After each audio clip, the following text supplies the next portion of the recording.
Hey folks, welcome to DINKs. It is your Wednesday Humpday Happy Hour. Tonight, I am your intro host, Dr. Chad Duplantis. Dennis in the Know is actually being hijacked right now by a blank screen, Dr. Jeff Horowitz.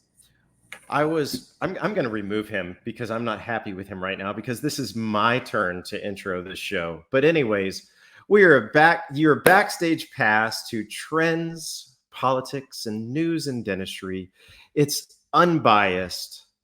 It is real. We are three wet finger dentists that practice every single day, and we're coming to you live to talk to you about what's going on in dentistry.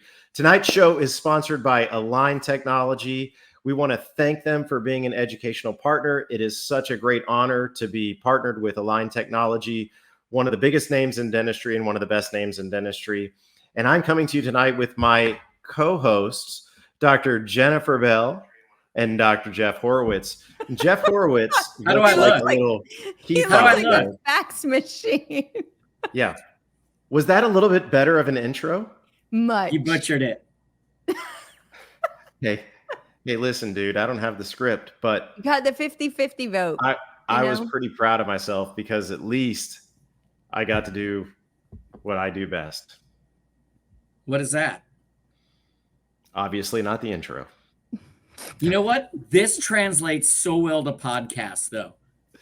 It does, because you know what? Even right. though we can't see you, you sound fantastic. I'm happy. I was so excited. I just came back from a dinner with all the great people at Align and Itero. Like, I'm up here in Raleigh at the mothership. We just had this great exocad and Itero event known as Excite. And what a great day of education. What a great evening of dinner and camaraderie. Just an absolutely amazing event. And how apropos that we have Ryan Molis on today for the show as well. So this show is kind of everything Align Itero, isn't it? Your timing was impeccable. Your timing was impeccable. Hey, Jeff, would you like us to downsize right now and then you can do that intro appropriately? No, I don't want to do that. I don't want to take away your moment in the spotlight. I was there. I was But all in. You did say that you won't be on the show next week, right? You did kind of say that. I did. Like, say Jeff, you that. saw that, right? I saw that. Okay. I did. So say next that. week's intro is going to blow hats off. I'm telling you. I kind of like this look. Like the open laptop look. I like this.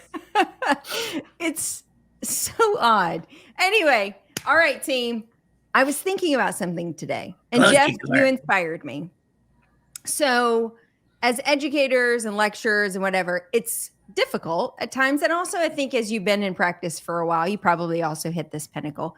It becomes difficult to find education that you want to consume, that has value to you, that you could leave and say, I got some pearls out of that, or actually I could go home and actually do a few of these things.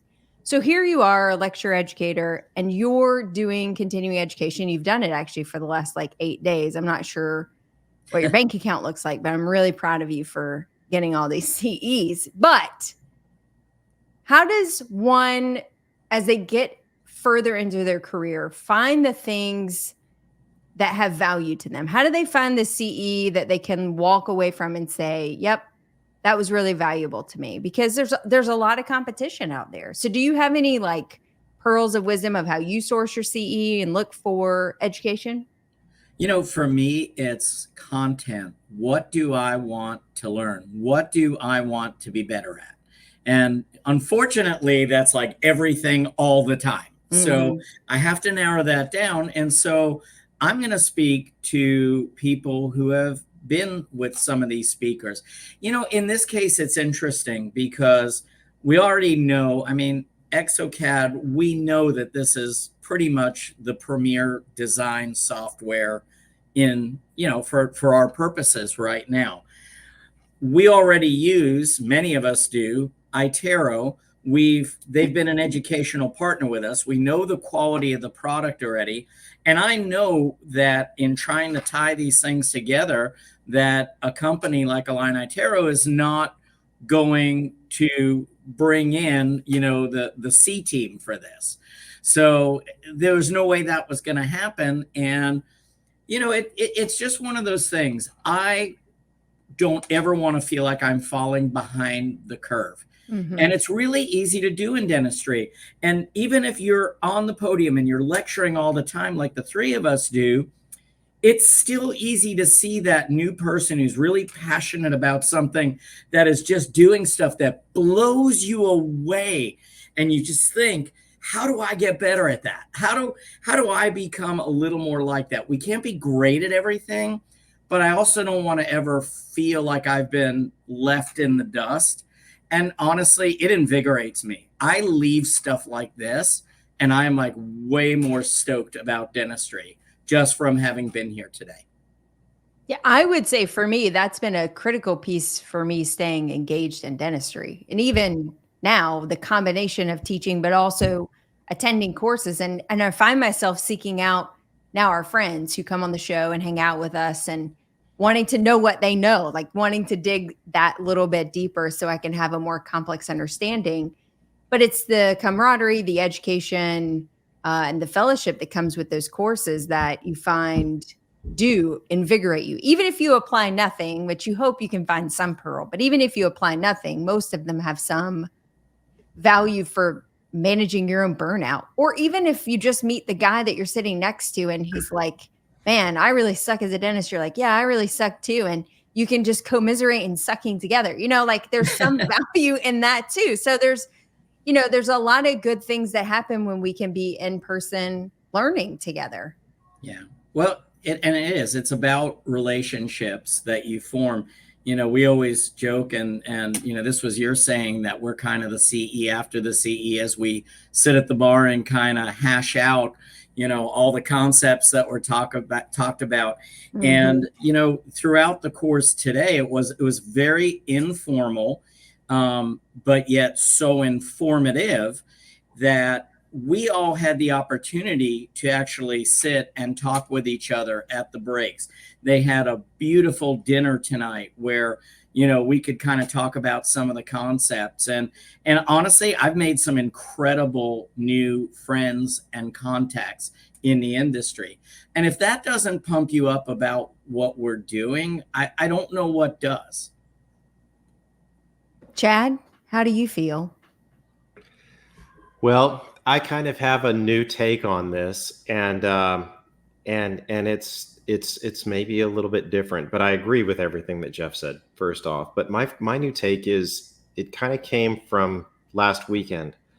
I went to a hygiene seminar. All right. Okay. And you would think that would be mainly geared towards hygienists. But what I realized in that seminar is that sometimes our education and our information comes in the least likely of sources. And I'm not saying that we couldn't get educated in a hygiene seminar, but one of the things that I noticed is that a hygienist was speaking and there were approximately 100 attendees. And out of those 100 attendees, there were 3 dentists. And I was really captivated by the information that was shared. And the whole time I was thinking, you know what? Yes, this is mainly geared towards hygiene, but that's a big component of our practice. And I truly believe that we should be, involved in that and involved in some of the education that they're receiving in order for us to work together better as a team. Does that make sense? For sure. Yeah, absolutely. And, so it really invigorated me on Monday morning when I got back. And there were some things that I was immediately able to, I was excited to discuss certain things with the hygiene team and with the office, on Monday morning and mainly the hygiene team. But it made me think, okay, the next time there's a big hygiene meeting, I want to go with the hygienist to that meeting and see how we can become better as a team. but yeah, I think we've always got to be in tune with education. We got to be in tune with what's going on out there, and all it's going to do is make us better. Yeah, there's good. Yeah, there's bad. And sometimes we're gonna, we're not always gonna go to the good. We're gonna see both. But it does reinvigorate me, and I feel that it makes me and our practice a better practice by going to hygiene. And I think there's always at least one pearl that you can take away from both the good and the bad. So you just kind of constantly be evolving and constantly be looking and seeking to better yourself and your team. I love feel that like Jeff's upgrade from the camera. How do I look? You look great. Can we make my mouth move? Yeah. Oh, do you see how I kind of listen as I speak? I kind of like a jib jab. I get loud and it gets bigger. There you go. How great is that? At least I'm everybody just gonna knows let that one just float off into. All right, don't leave it alone. Leave it alone. So one of the things that happened today, and that the great points that you just made, Chad. One of the speakers is a primary assistant who is just phenomenal with all things Exocad. And, so we were talking at one of the breaks, and, she was trying to kind of understand, what I was looking to gain out of design, how I wanted to implement it, particularly with functional dentistry and TMJ splints and things like that. And she kept saying to me, take that for what it is. I'm just an assistant. And I said, don't ever say that again. Just by what you're doing here and the education that you've sought out to do this, I put you in a category of people that I just respect. Anybody who wants to better themselves and anybody who wants to better our profession.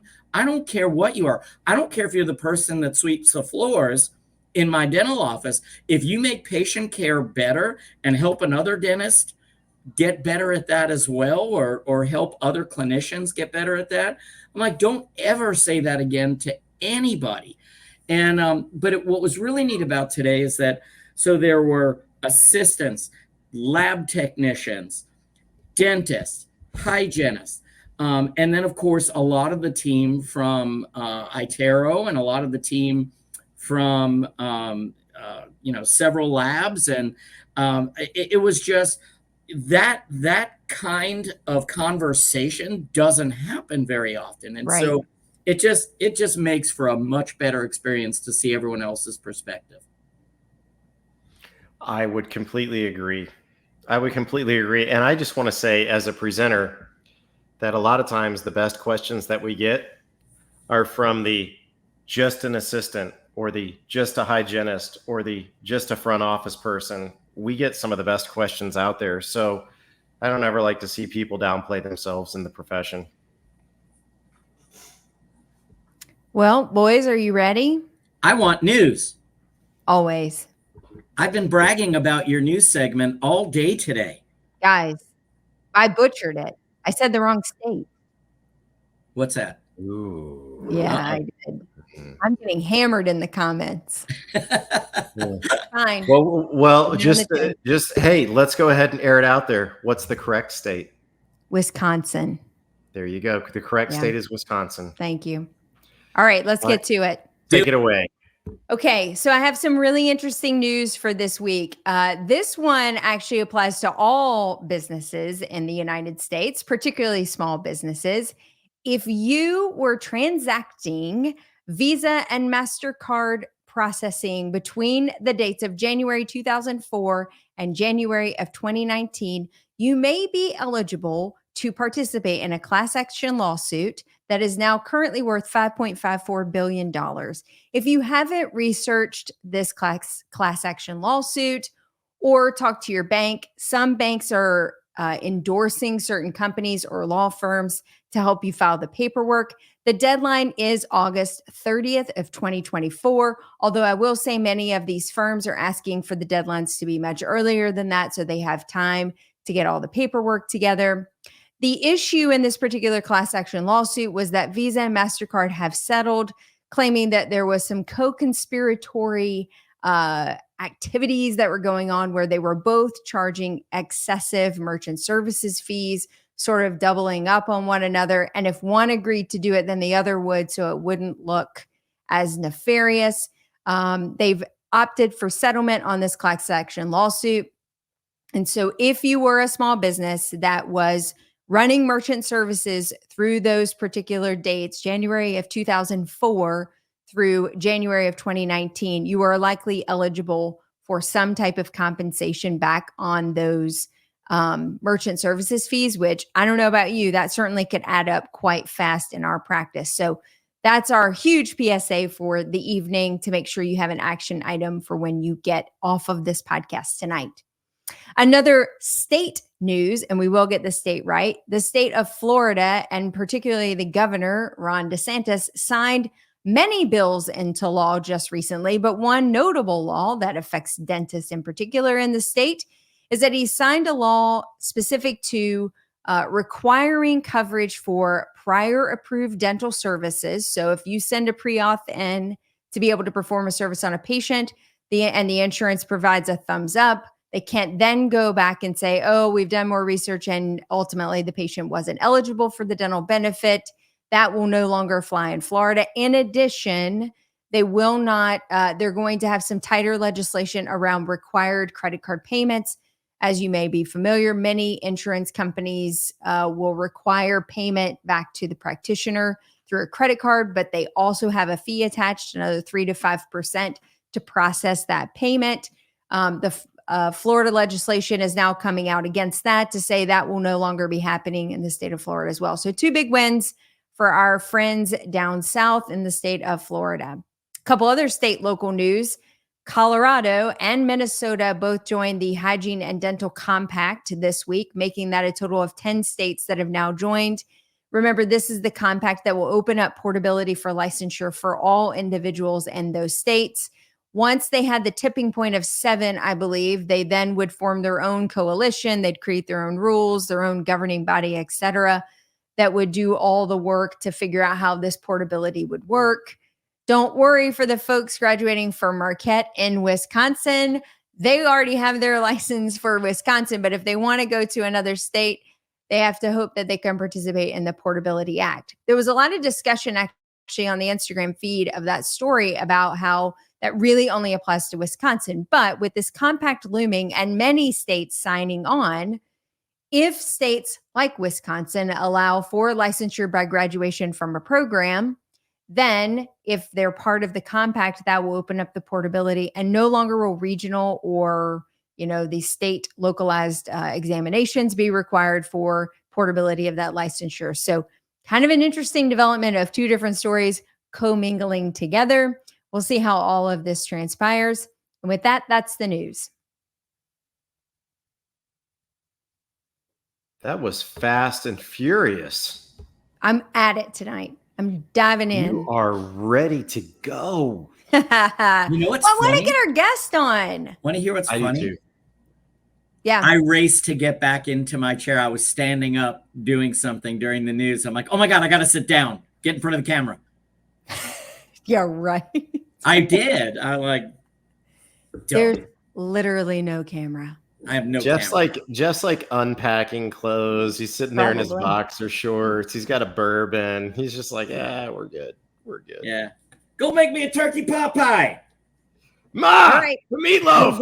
Can we bring our guest on, please? Yes. Let's do it. Okay, fine. Are you going to introduce him? Of course. I'm so excited. Okay, we'll go ahead and start. I'll bring him on. Seriously. All right. Well, many of us that have been in the Align ecosystem for many years, it would be hard pressed to find someone out there that isn't familiar with the name Dr. Ryan Molis. He's been a part of the Align ecosystem and educating many of the clinicians out there for quite some time and encouraging them to become competent and empowered clear aligner providers in their practice. He is the #1 solo practitioner of Invisalign in the world. That's an incredible feat.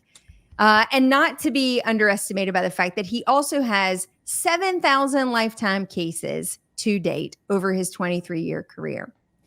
But the most impactful thing that I know Ryan for, and I think probably means the most for most of our viewers, is his commitment to educating other providers to kind of follow in his footsteps, learn from his mistakes, celebrate and be encouraged by his achievements, and then apply that in their practice so that they can then be fruitful with clear aligners. Because I do think it's a pretty impactful part of practice. When you can get really good at it, it becomes quite rewarding.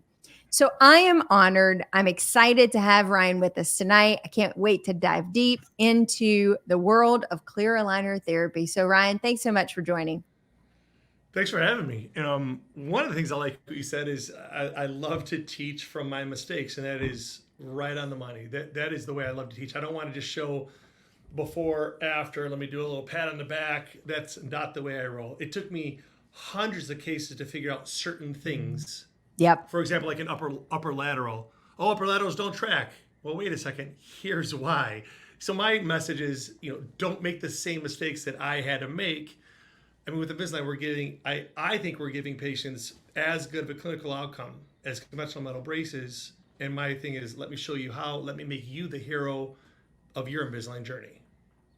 Yeah, because when you have clear aligners in your practice, it can be rewarding, it can be profitable, it can be great for your back and your neck. Like there's so many great attributes that you could apply to why doctors should really get more and more comfortable doing that in their practice. Patients want to see you. They get excited to be in your chair. What we call is the flywheel of momentum. For me, it's JB. It's the biggest word of mouth marketing tool that's out there. I mean, I'm sorry. Does anyone here do root canals? I do not. Chad, no. So no, this is an anti-root canal podcast. It's been a minute. No, we have a donk that does that. Yeah, we have a special guest that comes on and talks about that because we don't do it. Yeah. We're like, but no, I mean, no one is leaving your practice saying, I had the best root canal from JB. Yeah. You have to go see her. But what if anyone's in Invisalign, they're going to talk about it. You give that patient a good experience, you go above and beyond, your practice explodes. And that's what happens to dentists all across the United States, all across North America. There's nothing unique to what I'm doing. Everything's reproducible. I think that's fantastic, frankly. And I think it's super empowering for GPs in particular, because I think for a long time, there wasn't a lot of educational support for us out there to get better at doing clear aligners. And now it feels like there's a tremendous amount of educational support, just like we were talking about in the opening. Like you understand to some level, but then when you want to get better, how do you source and seek those educational opportunities that are going to make you better? And I think you bring that to the table. Yeah, you got to find someone who's been there, done that, is willing to share the whole recipe. So I started in 2001. Thank you for aging me at the beginning. Say I've been doing this for 23 years. I appreciate that. I started in 2001, and I did not start Molis Coaching until 2018. And I will tell you, I would never let a rep into my office as far as watching what I do. I love my Invisalign rep, but when it was time for me to have a discussion with the team about a patient about Invisalign, or have a discussion with the patient, or do anything Invisalign related, I would ask the rep to leave. Because the very first time that I had developed with my marketing person a postcard, I was doing direct mail. I went to a class in Minnesota and I saw my postcard on the screen, and I was like, "You got to be kidding me!" No one ever asked me about that. So well, there's a lot to unpack there. So I would sneak in. I went to as many general dentistry courses as I could around 2000, say up until 2005, and I maxed out my knowledge. So I had gone to an ortho-only class in Chicago, sat in the back, and a couple reps walked up to me and said, "Molis, you gotta go." So I'm like, okay, where do I go that I'm not gonna get recognized? So I traveled to about 6 different states, lied, said I was an ortho to get the education I needed. Went to different countries because I wanted to learn more, but the GP was just so basic. So I was in Minnesota, and I'm like, wait a second, that's my flyer. So if there's a marketing opportunity here, I might not want to be sitting back any longer. Yeah, but I guess I really decided to go all in. I mean, there's two reasons. I never said this publicly. 2001 to 2003 and 4, the more Invisalign I did, the happier I was. And it was one of those things where I think any general dentist, when they graduate, we all have debt. How are we going to buy our first house, our first car, pay down that debt? So we try everything. More root canals, more oral surgery I had on my schedule, the crankier I was, the less my team wanted to be around me. It was not the aura I wanted, but the more Invisalign I had on my schedule, the happier I was.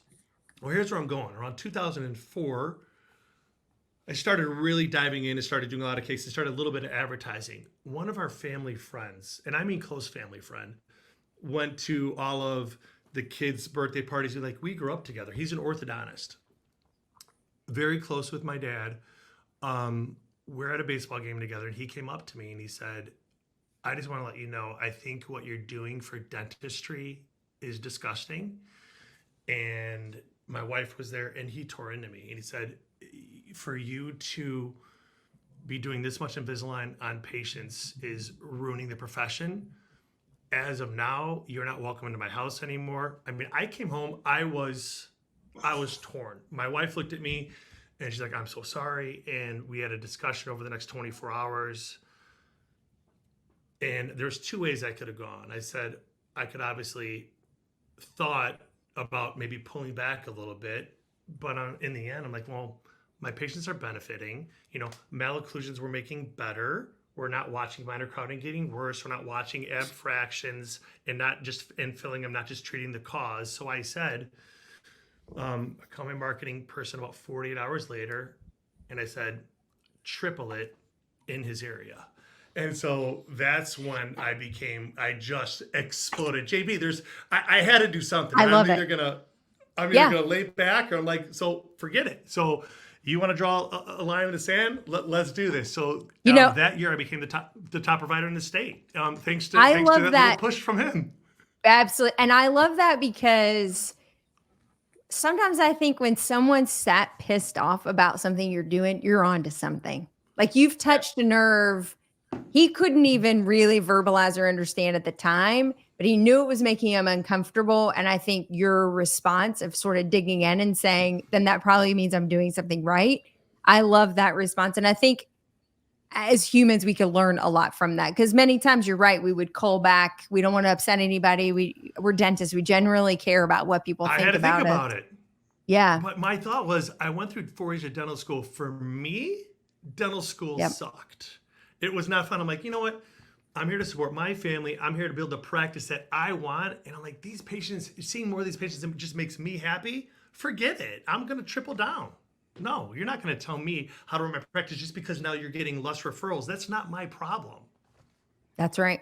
So question for you. Well, actually, I had a comment regarding that. And this is not meant for anybody to disparage anybody, but like, if you come across a really good endodontist, they want to help the GP because they can't service the population and the need. I've noticed the same thing with the really good orthodontists. They're like, dude, if you're stuck on an Invisalign case, let me help you, because me helping you is helping me. But, you know, and so I love what you said. And I mean, I'm not saying that, I mean, it's an older school of thought, but I love what was said and what was did. And it's not meant to disparage any orthodontist. I love an orthodontist. Chad, you hit on a point. Yeah. I want to touch on that. Months later, when every orthodontist in Chicagoland area was like, Molis is a goof. Months later, an orthodontist a mile away came in and brought me a plant. I'll never forget it. Gift card at a restaurant, and said, I just want to congratulate you on your success. I think you're amazing. I think what you're doing for general dentistry is amazing. I just want to let you know, if you ever have any cases that you can't do, you need help with, or cases that you want to refer out, I'm here for you. Chad, that's awesome. Who do you think I sent every 10-year-old and under to? Everyone. Mm-hmm. To him. Yep. My referrals to him went up 10 times. Everyone else? See, so what you said is right on the money. As a specialist, I'm here for you. And, you know, endodontist, my endodontist gets everything. But to come in there, shake hands, look in the eye and say, I'm here to help. If you ever get in trouble, it's called maturity. And that's the way it should be, right? So yes times Well, 10 and what you said, at some point, it's like in our profession, there are general dentists who do great work. There are general dentists who don't do such great work. There are orthodontists that do amazing work, and there are some that do not. For me, when I find anyone in our profession that is just wanting to do something at a high level, again, it goes back to I'm just an assistant, I'm just a hygienist, or I'm just a GP.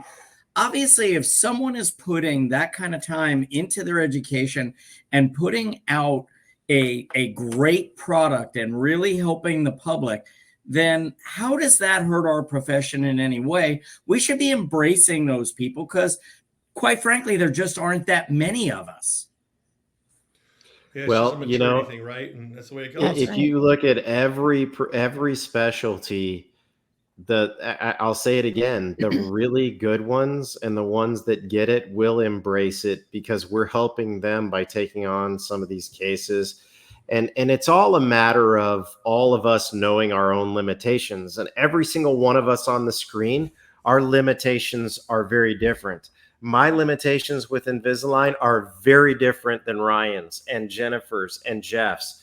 And I fully understand that and I get that. And if there's something that's beyond my scope, they're going to somebody that's better qualified. And I think that we're all very self-cognizant people. You don't just do 7,000 plus cases. And I guarantee you that there's others that you refer out. You build your confidence in the more that you do, and you've got to know your limitations. But my question for you was really just in dental school, did you ever consider going into ortho? No, it was one of those things where I never even considered, I never graduated thinking I was going to do ortho, but I went and just tried oral surgery, root canals, ortho, fillings, crowns, veneers. I tried it all. And I think a lot of dentists do. I think the misconception big time in dentistry, if that's the message for this podcast, I think it's a win, is that you have to do a lot of things to be a good general dentist. I only do fillings, crowns, veneers, and Invisalign. That's it. Chad, I'll text my buddy if there's a wisdom tooth, conical, 60% bone loss. I'll take it out and be like, psh, oral surgeon right here. I don't touch. Look at these guys. Extractions. Yeah. What's up? So it's one of those things where you don't have to do a lot. You just focus on what you love to do, and your practice will explode. It's just the patients are going to understand. Patients can read the room better than we think, right? And in doing this for 24 years, I look back, I'm like, man, I was probably a goof the first 5 or 6 years because your energy, the assistant, between me and the assistant, the patient, they know what's going on. They know that you're not comfortable. But now when you walk in my office, it's exciting, it's fun, I'm comfortable. Patients can read that energy. And my practice, now they gave up doing all oral surgery, all endo. My practice, production-wise, is 4 times what it ever was. It's exploded because of that. I want the whole Dentist in the Know team to stop right here at whatever time we're at, because I can't, 33 minutes and 30 seconds, rewind about a minute and say, focus on what you love and your practice will explode. Because to me, that's exactly what I've done, man. You could give me number 7 with the clearest canal ever, straight as an arrow, and it would be the easiest money ever to do a root canal on it. And I am gladly going to send that to the dentist out of the know. I am gladly going to send it because I don't ever want to stick a file in a canal of a tooth ever again. And, the better you get at those referrals and sticking to what you do, the more loyalty and trust you get from your patients too. Oh, doc, why aren't you going to do that? Because you know what? I don't like it. Or, one of my favorite is. Or there's someone better than me at it. Yeah. I've even said it last week. Well, why aren't you going to do this root canal? Because quite frankly, I suck at it. Okay. I have definitely Would you said want your family practitioner to say that they suck at heart surgery? Probably. I suck at it. There you go. So, know your limitations. All right. I want to, so Ryan, you talk about, I think you touched on a really important concept very early, that when you started doing Invisalign, the more you did, the happier you became in your clinical practice. And I think we all accept the fact that dentistry has been a hard profession. It's been exponentially more difficult in the last 5 years. And we do have a lot of colleagues that are struggling. They're burning out. They're leaving the profession. They're selling, and a lot of mental health issues and substance abuse. So let's talk about refalling in love with dentistry. And what were some of the things that you discovered in your journey that kind of got you back to that place where you don't feel burned out? You are excited to go to work every day. So, JB, I'll tell you a story because, I could tell you stories on what my experience has been, but I don't think it's this powerful. I will get every 4 months. So we've trained over 6,000 doctors now in Invisalign with Molis Coaching. And I'll get a story every 6 months, and it's a story that will make you tear up. I was in a line in the Experience Center lecturing to about 100 doctors, and a woman had got up and said, I just want to let everyone know what Invisalign has done for me. She said, I was in a really dark place. Imagine how dark of a place you could get. That was me. Me and my husband were about to get divorced. My team hated me. My practice was up for sale. My kids didn't want to be around me. Substance abuse. My Invisalign rep came in for the 5th time, annoyed me, and finally said, fine, I'll try this more Invisalign thing. I'll try this Molis Coaching thing. It has nothing to do with Molis Coaching. It's just the fact that she started doing more Invisalign. Mm-hmm. So she said she went from doing 2 cases a year to doing 206 months. She said she dropped all root canals, dropped all oral surgery, said, I'm just going to try just doing this fillings, crowns, and Invisalign, not even veneers. She said within that 6-month time frame, she took her practice off of the market, refalling in love with dentistry. Her team wanted to be around her husband. It sounded almost like it's too good to be true. Mm-hmm. And this story is reproducible every 6 months by someone else, because we all know running a business sucks. That's one of the things in dental school they don't really teach you. But then when you're going into your practice and you look on your schedule and you're doing procedures that you don't like to do, that you don't love to do, that add more stress, the team senses that energy, you're cranky.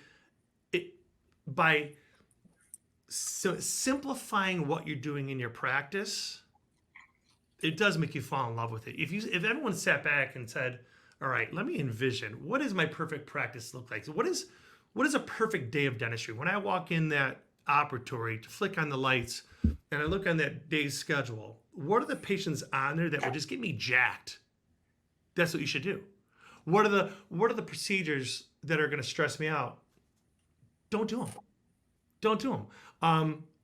Patients will stay with you. Your team, the energy, what procedures are you doing at work that when you come home, why is your energy different, right? Figure that out. Get rid of those procedures. Just do fillings all day if that makes you happy. You can be super successful. Get rid of the patients that you don't like. It's one of those things where we hang on stuff too long. We hang on team members too long that are negative energy. We hang on doing procedures too long. So for me, and for a lot of doctors I work with, doing more Invisalign is that key to falling in love with dentistry again. I mean, think about it. Patients are excited to be there. You're changing their smile. Once they're done, like, oh, I love you, doc.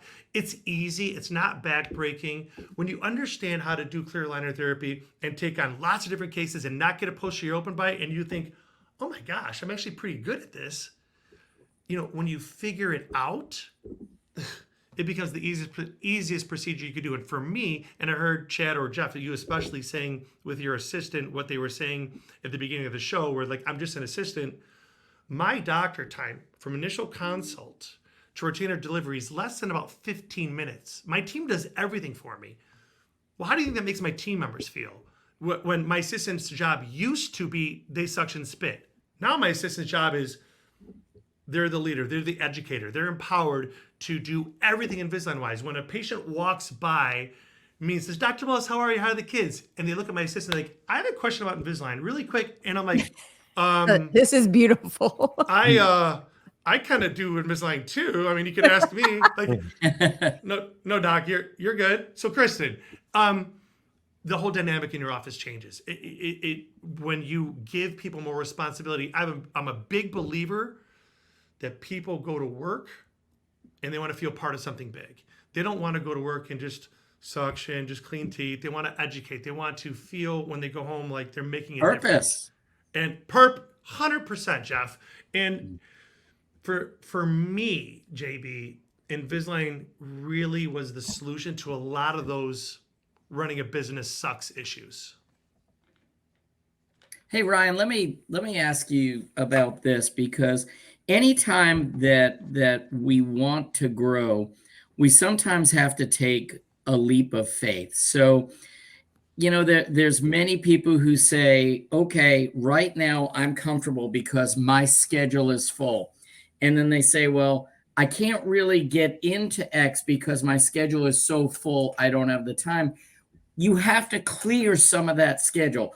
You have to take at least a small leap of faith. If you're passionate about it, it will come. What are your thoughts on that? Because I went through something very similar with sleep, in that I got to a point where I could not really do any more sleep in TMJ with how full my restorative schedule was. I wasn't enjoying the basic restorative anymore. And I'm like, what am I doing? I need to sell my restorative practice and make room for all this growth in what I'm passionate about. And sometimes there has to be a little bit of a leap of faith. So I'm curious about your thoughts. I mean, I think you and JB, you hit it on the head. You talk about mental health. I think the magic is, if you're happy and you're enjoying it, then you don't have to change anything. But if you're not happy, like you said, Jeff, if you're not loving the restorative and you like to sleep more, take the leap of faith. It's very rare. I've heard stories of dentists who say, I want to dive in with this and I'm passionate about it and I'm going to learn about it. I'm going to master it to the most of my abilities. And then they fail. I've never heard of those stories. Or only do it 5% of my practice. I'm going to learn all these skills, spend all this money, and then I'm just going to do a little bit. But I hear that a lot, JB, where people get, they take all this CE and they get really good at it, but they're not willing to take that leap of faith. And it just ends up being such a small piece of their practice. And it's hard to really ever get truly happy that way. Mm-hmm. I think it's that saying, knowledge without implementation is useless. You have to change your systems and you have to take that leap of faith. I like that, Jeff. It's one of those things where get 1% better every day. Make little changes. I'll compare it to Invisalign. I love doing that, right? When I work with dentists and tell them how to change their systems in their office, I say, compare it to Invisalign treatment. A series of small movements that over 10 months drastically changes a smile. That's how you should implement and change your practice. Don't go in there and go crazy in 1 week and annoy your team and just change the whole systems, but make small changes every week. And then in 9 months, you look back for you, Jeff, and say, wow, now I have more of a sleep practice, or now I have more of a veneer practice, or now I have more of an Invisalign practice.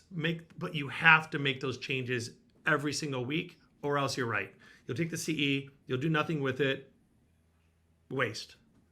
Well, and I will say one consistent theme that's been on the show with many of the people that we've interviewed is that where you were and what kind of dentist you thought you were going to be, what built you to the mid part of your career wasn't what sustained you and kept you in love with dentistry in the second half of your career. Like, to your point, the first 4 or 5 years, you're grinding it out because you got bills to pay. You're trying to figure yourself out, your own confidence and skills.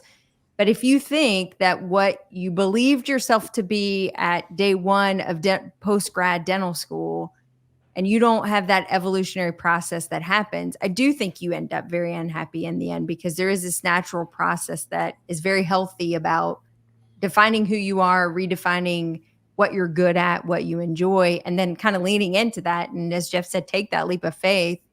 I can't tell you how many people have come on at 50 and opened up a new cold start practice because they redefined who they were and they said, I don't want to do that anymore. This is what I want to do for the second half of my profession. And they did it, and they, came out successful because they were all in. The money will come. Yeah. The money will absolutely come. You know, if you love what you do and you're passionate and you surround yourself by good people, the money's going to come. That should be secondary. Do what you love and the money's going to follow. I think people do it the wrong way. Like, oh, I have to place implants as a general dentist or else I'm not going to be successful. I've never laid a flap in my life. I would never even dream of doing that. And and we're doing okay, JB. So yeah, you're right. And I would have never thought I'd be doing this much Invisalign in the first 5 years of my practice. I never thought that I would not do root canals or not do oral surgery. I'm so glad that I followed my passion, and I'm so glad I tried it. I'm so glad that I broke those root tips off, and I had to dig the root tips out for a $180 extraction at the time, which took me an hour and a half. I'm like, what am I doing? As the sweat is dripping down onto the patient's forehead, I'm like, this is probably not a good experience for the patient. I'm guessing, right? And my sister. It gets bad when the patient's encouraging you through the extraction. Yeah. They're like, "You're doing a great job, doc. Just hang in there." And I'm like, "Wait, what's happening? Why are we inverting roles now? Do I look that bad? Like hanging over you?" The assistant's looking at you, shaking your head like, and then the next day you have an extraction on the schedule, and then the cranking that starts, and the assistant's like,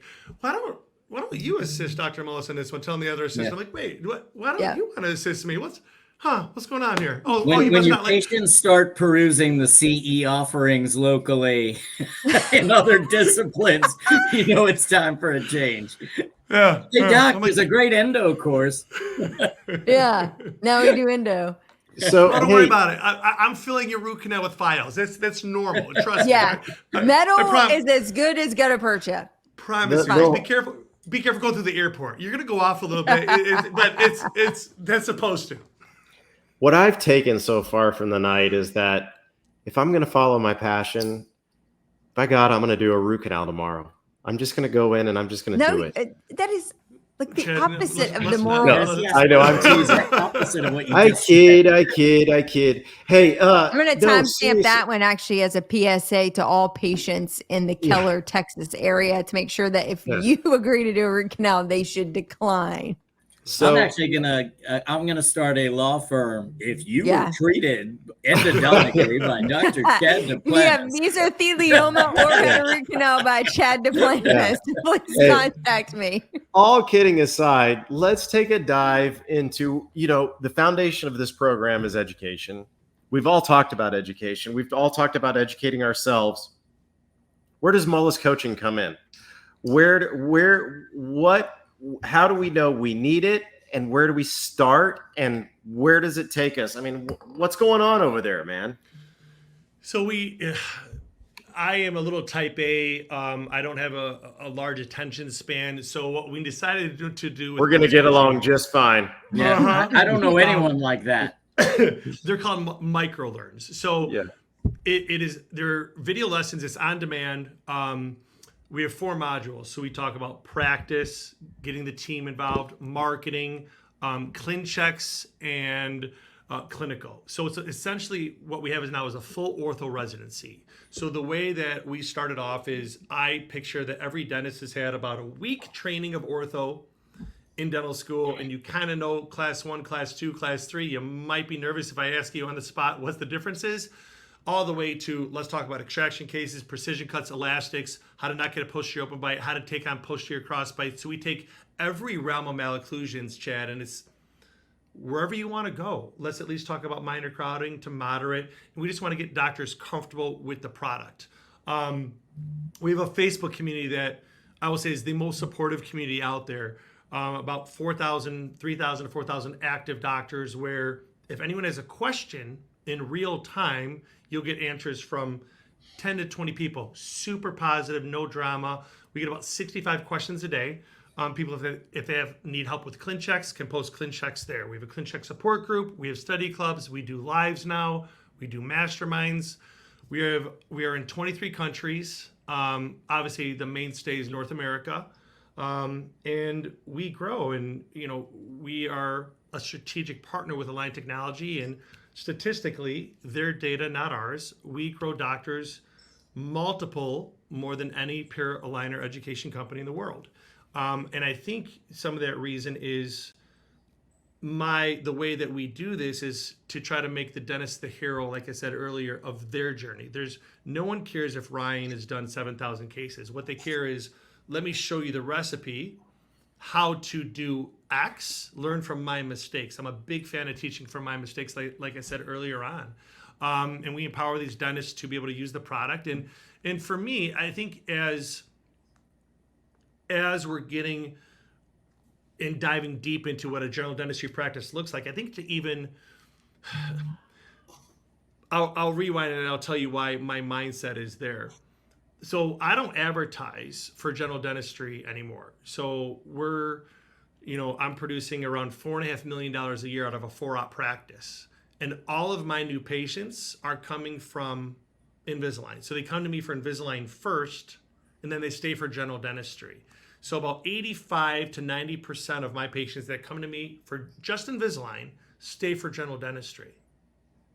That means you're leaving somebody else's practice because they weren't offered. Did you answer one of those ads that says we can get you 100 new Invisalign patients? I've never checked that out, but it was a lot of trial and error, even for marketing. But I never realized that patients want to stay with the Invisalign dentist out of convenience. So JB, even though you might be way better at your fillings and your hygienist might be better at cleanings than mine, patients are going to stay. If your patient comes to me for Invisalign and I ask them to stay and get their cleaning at the next pickup appointment out of convenience, most of them are going to say yes. Yeah. Give them a good experience. And all of a sudden now they're staying at they're transferring their family over. And that's how I've grown my practice. That's kind of the magic of how I've used Invisalign to really support, we call it the flywheel momentum, to really support all the new patients that are coming into the practice. It's just the word of mouth explodes it. Ryan, I love that you said that. The hidden, I've always called it the hidden annuity of getting really good at something and then having those patients see how passionate you are about it, how good you are at it, because then that carries over. I want you to be my doctor. And we found that in sleep. I found it in TMJ therapy. And it's the same thing. Get really good and passionate about something. And those patients want to be your general dentistry patients. So I love that approach. 100%. 100%. So that's essentially what Molis Coaching is. 12-month membership. And it's essentially an ortho residency. We do a PACE program. We do monthly member webinars. So we go live twice a year. We go live every week for 12 weeks. And, on Monday, our docs will get an email, hey, watch these video lessons. It's about an hour to watch multiple video lessons.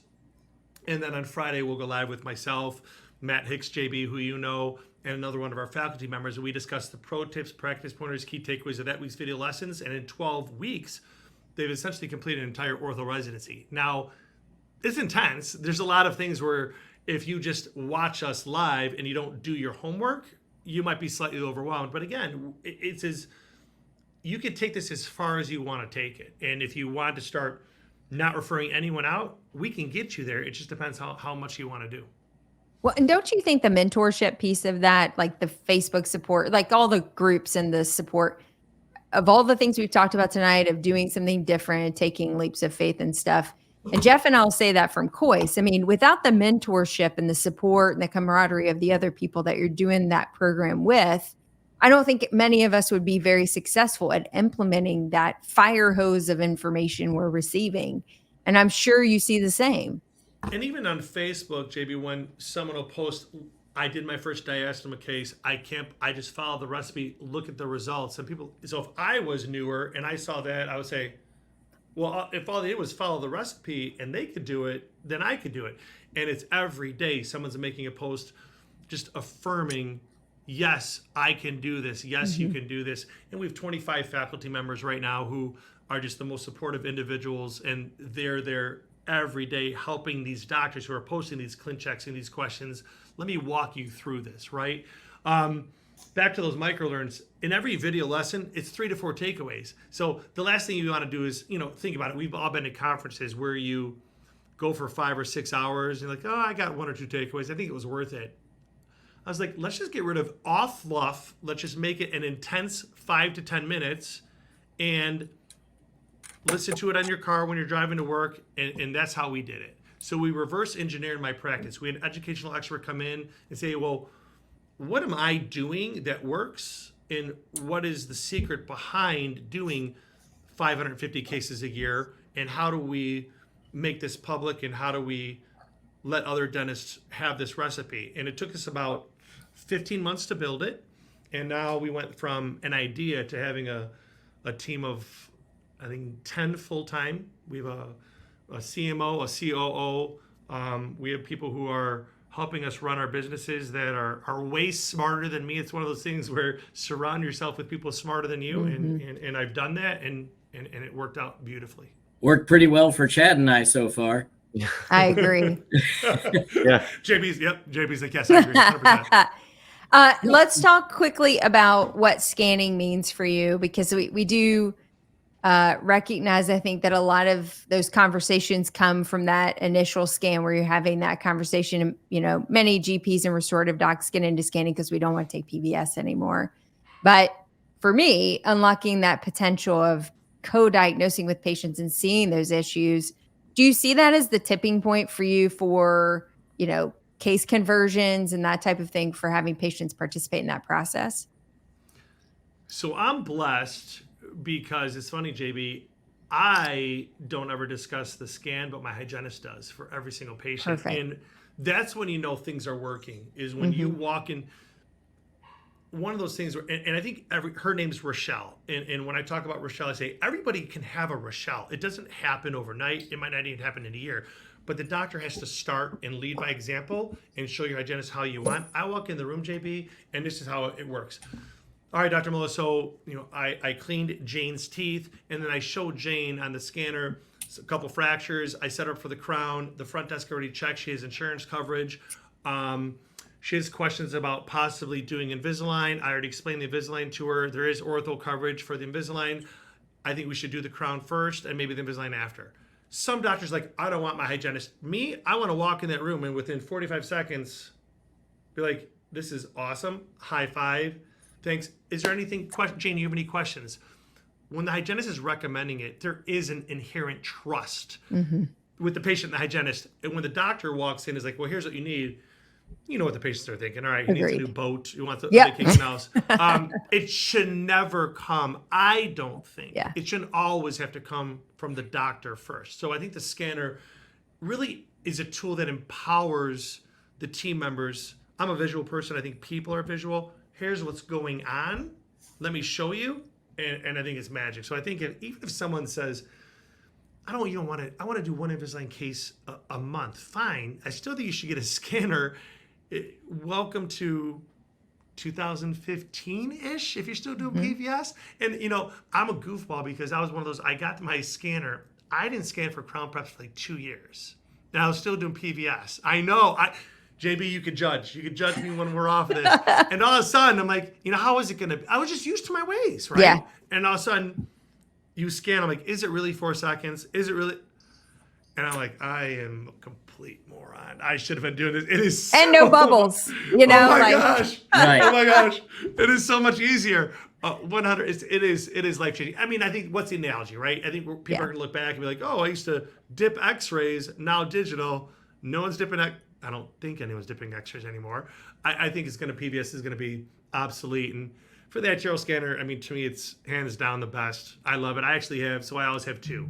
My belief is if you want to grow your practice, Invisalign and restorative, have one scanner for every 2 ops. And so we have one Lumina, and then we have one, the Element 2. Right. Yeah, the Lumina is going to change it for sure. Oh, 100%. Yeah. Real quick, because we're running short on time, but I think that this needs to be said. So having done Invisalign for a really long time, in fact, I was one of the dentists that was a GP that wasn't even allowed to submit to Invisalign in the very early days. And, that we had to kind of go through back channels. Then they opened it up to GPs and it's been great. But I think we have to put this message out there because I'm sure there's people who go through your coaching and they get all excited, but you know how dentists are. And they say, you know what? I can cut a corner. and I can print my own aligners, or I can use X company. And I will tell you, having worked with several other companies that have said, oh, we do the same thing, no one has put the kind of time into the physics of the attachments and the tip and torque that we get. I was never able to finish a case with other systems the way I could with Invisalign. So would you just speak to that for a second, Ryan? I mean, you might have opened up a can of worms because this is kind of my jam. I love dorking out with this kind of stuff, right? So you're right. Invisalign spends about $80 million a year developing this kind of stuff, and their triple plastic, soft, hard, soft, is what really separates their aligner from any other aligner. And here's why the optimized attachments. If anyone's still using rectangulars out there, it's like get out of doing PBS impressions.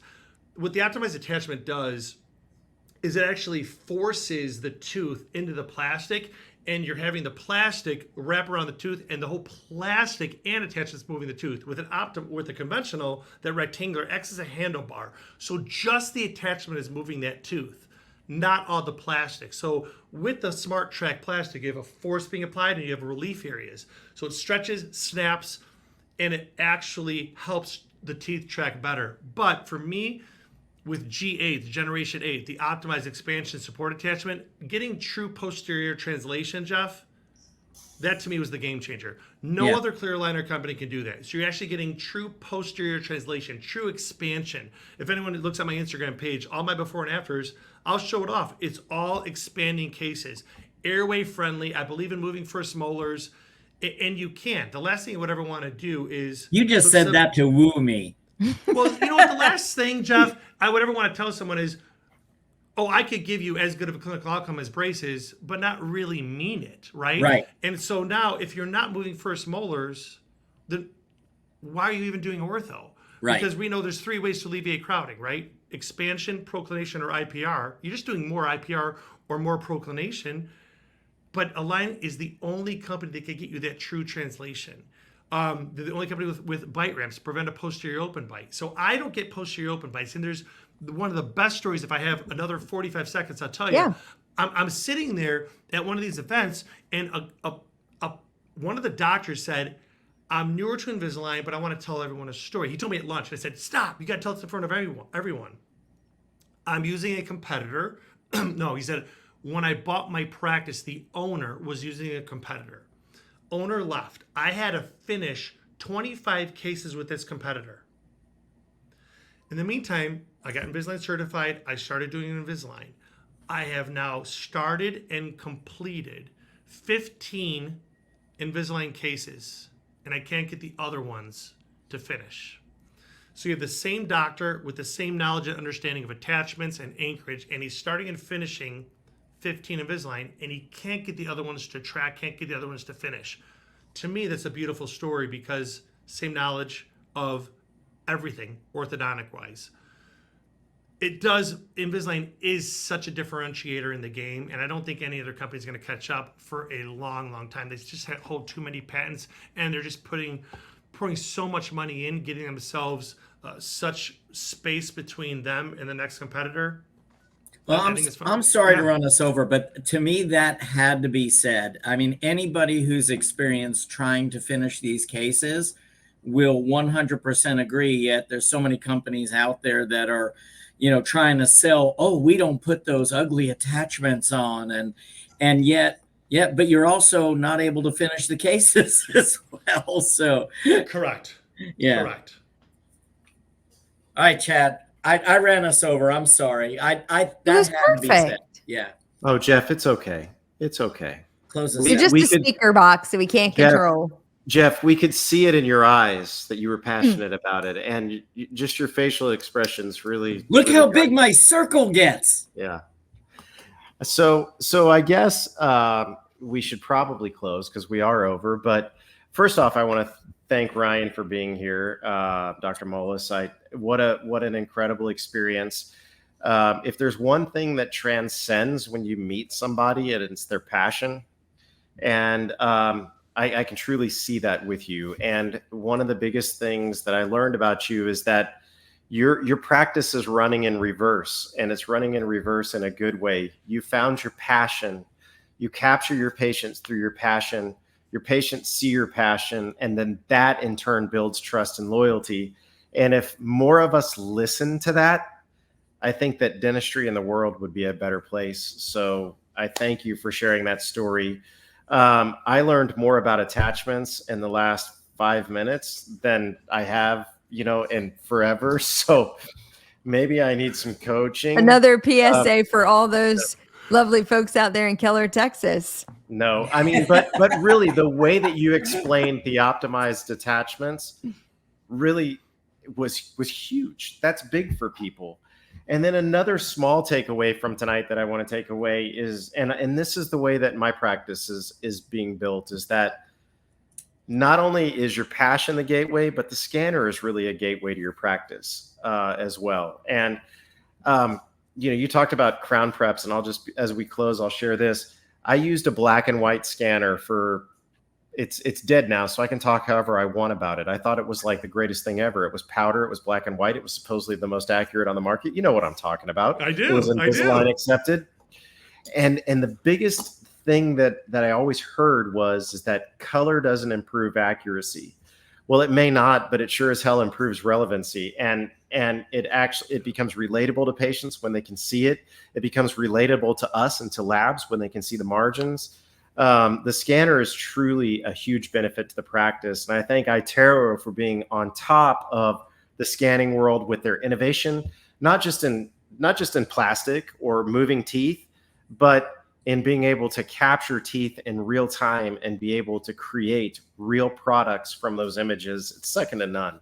So with that being said, thank you again. I think it was a great show. I certainly enjoyed it. And I know we are going to ask you to be back. We always have this thing where we say, oh, you're going to be back. You're going to be back. I think what we really need to say is we're going to ask you to be back because we need to continue this conversation. So I had a blast. Thank you so much for having me be here. Thanks for being here. Thank you.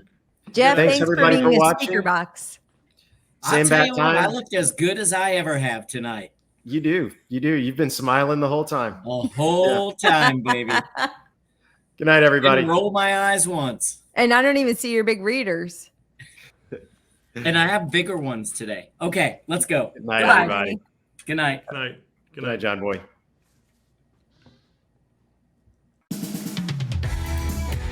And that wraps up another podcast for Dentists in the Know. On behalf of Dr. Jennifer Bell, Dr. Chad Duplantis, and myself, remember that we've got a great profession, so let's make it a great day, Dinks.